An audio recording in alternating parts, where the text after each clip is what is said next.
Hello and welcome to the home of the Ghost Owl, continuing our Lizardman faction focus as we look at the 8th edition army book, see how the units played, and then see how they might play in Warhammer The Old World. So it's been quite a light roster so far. We've had 2 lords, we've had 3 heroes and 3 core units. We're now into the meat and bones of the Lizardmen army roster, where they've got plenty of special units, and we're broken it down into 2 parts. So this is the first part of that special category. So without further ado, let's take a look. First up is the Temple Guard, a pretty elite infantry unit really. So as you can see here in the middle, that is the old Temple Guard all ranked up on those square bases, but it's not a core faction of Warhammer The Old World, but it is a core faction and unit in Age of Sigmar, and the Temple Guard have been reimagined, and you can see them there on the right hand side on those circular bases. So you would have to change the bases, but they are still easily available to buy. Right, so good toughness, attacks and leadership for an elite infantry unit. Low wounds and initiative, that's a common theme throughout the Lizardmen. Equipment-wise, they do come with a halberd, light armour and a shield. Minimum unit size is 10, and they can have a full command with champion, musician and standard bearer. Special rules-wise, cold-blooded and predatory fighter as you'd expect. Scaly skin is 5+, but they also get sacred duty, which basically means if they're joined by a Slan mage palanquin, they gain stubborn and immune to psychology, which is incredibly nice. Guardians as well. So when they're joined by that Slan mage palanquin, he goes in the second rank, so he won't be fighting in the front rank, and automatically passes Lookout Sir rules. So and if the Slan you have causes fear, the whole unit causes fear, which is quite nice. So that they're a decent elite infantry unit. I always had at least 1 unit of Temple Guard in the army, and they're only 3 points per model more than a Saurus warrior, and you get an extra weapon skill and initiative for that. Light armor and halberds, and the ability to take magic standards and a magic weapon on the champion. To get the most out of the special rules, you do need the Slan in the unit, which means putting him in harm's way. You do pay points for those rules, so you're trying to make the most of them. And so you do need to be quite careful with how you play the unit. You can't just run around with this big block of elite infantry trying smashing everything. You've got to be careful with it if your Slan is in it. However, having the Slan in it, it's definitely viable. Keeps him reasonably close to the front line, charge the right unit, and plenty of magic support to go with it. So it's not mandatory to do this, so you could have your Slan in a different unit or take 2 units of Temple Guard, though normally I took 1 big unit, and often that unit would contain the Slan within it. So, and next up, Jungle Swarms. There you go, some pretty old models there, and not currently available to buy, so you'd either have to convert your own or look on some third-party websites for it. Stats-wise, they've got plenty of wounds, attacks and leadership. They do have low strength, toughness and initiative, no equipment as you'd expect, and the unit size is a minimum of 2 bases. They come with cold-blooded and aquatic. They have poisoned attacks, and they get the special rule They're Everywhere, which is enemy units in base contact have all attacks against them gain poison. So if you can imagine these guys have charged a unit, and you've got another unit or 2 that has charged the same unit, those other units will essentially gain poisoned attacks, which is very, very nice. In my opinion, they're one of the better swarm units in the game. If you look at some of the other swarm units we've seen in different factions, this is actually one of the better versions. To be honest, I never used these guys, preferring to spend my points on other overall better units in the special category, but not a terrible choice. And if you're going to take a Bastillodon with the Ark of Sotek, then you need to take at least 1 unit of these guys, because the Bastillodon essentially buffs these guys plenty and can increase the number of bases in the unit. So if you're going to take the Ark of Sotek on a Bastillodon, you definitely need at least 1 of these in your army list. If not, then I think there are better choices to spend points on overall.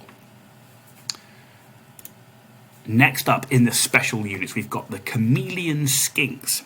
You can see here, those are the original Chameleon Skinks in the centre of the page. Not my favourite looking miniatures, I have to say. I think they're just better things that could be done. Now, there is an option. So in the Age of Sigmar Seraphon category, there is the option that you can see on the right-hand side. Now, that's a Warcry warband.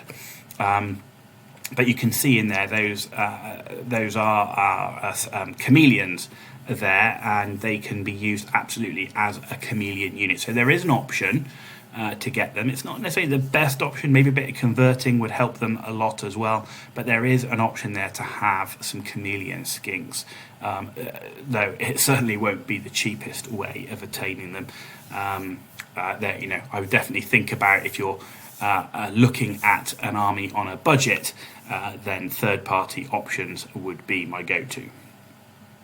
Stats-wise, though, they've got good movement and ballistic skill, low weapon skill, though, toughness, wounds, initiative, and leadership. Equipment-wise, hand weapon and a blowpipe. You can clearly see what these guys are meant to do, and it is not fighting combat. Unit size is a minimum of 5+, and they can only have a champion. Special rules, they've got the basic ones, scaly skin 6+, so they're not going to be too resilient. They get the scouts and skirmishers rule, and they also have the chameleon rule, which means they're -1 to hit when being shot. That's actually quite nice. You think about it, you can push these guys up the board, you can move block, you can harass, and normally with these sort of skirmishing units, they're quite vulnerable to enemy missile fire.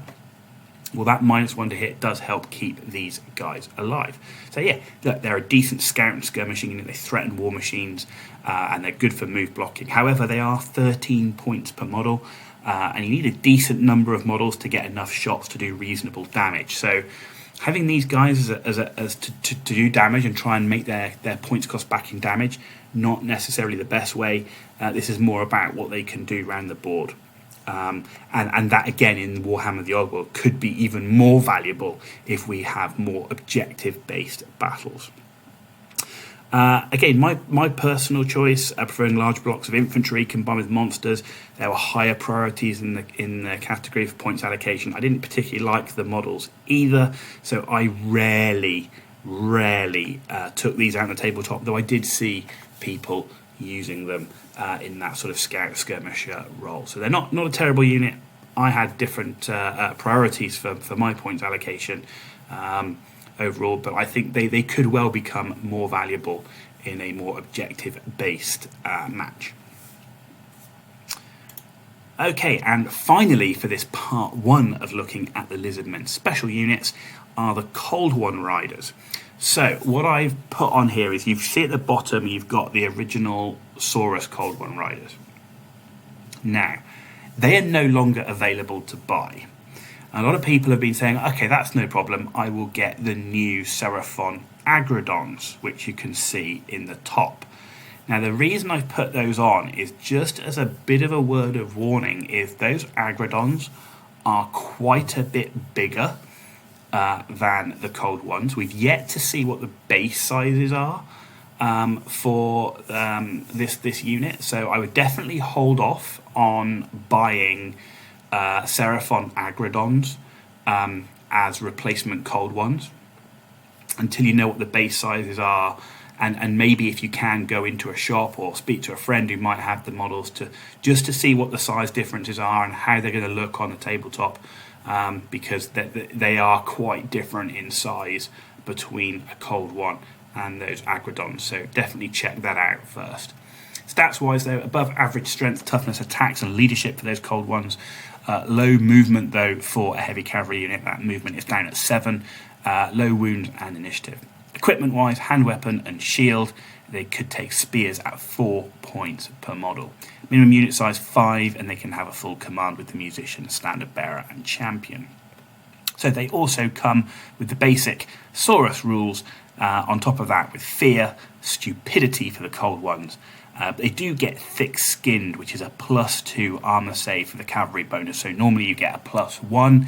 These guys get a +2, which is quite nice. So if you think about it, they've got their shield, their scaly skin, which takes them to 4+, and the +2 cavalry bonus taking them to a 2+. So it's 150 points for a unit of these 5 heavy cavalry on a 2+ save with a decent number of attacks, and the predatory fighter rule. But they've got a low movement of 7. They're only 1 wound. And to be honest, I just never used this unit. I preferred the mobility of the flying units for my mobile unit and the monsters to support the infantry. In 8th edition, meta, as I've said many times in my local area, did not favour cavalry units. They just were not the best choice to break these big blocks of infantry.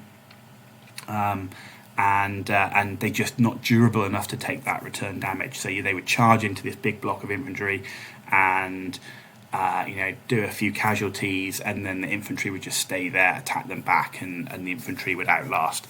So overall, the meta didn't favour it. Hopefully we'll see a change in that. I really want to see cavalry make a comeback of having value.